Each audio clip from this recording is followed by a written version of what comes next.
मानव सेवा आश्रम जब पोखरामा स्थापना भयो यसले सडकमा रहेका मानवहरूलाई व्यवस्थापन गर्ने कार्यमा महत्त्वपूर्ण भूमिका निर्वाह गर्यो।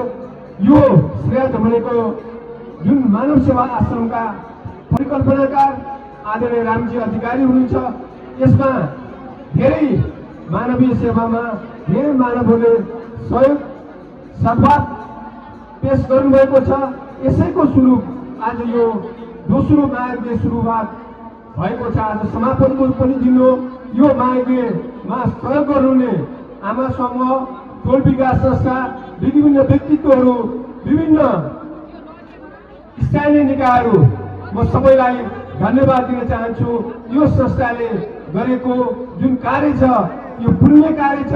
यो पुण्य कार्यमा सहभागी हुनुहुने, सहयोग गर्नुहुने सहयोगदाताहरूलाई म हार्दिक आभार व्यक्त गर्दै यो संस्थाले गरेका कामहरूको अन्तर्मनबाट म धन्यवाद व्यक्त गर्दै मेरो भनाइ यही टुङ्ग्याउन चाहन्छु। धन्यवाद, सबैलाई नमस्कार।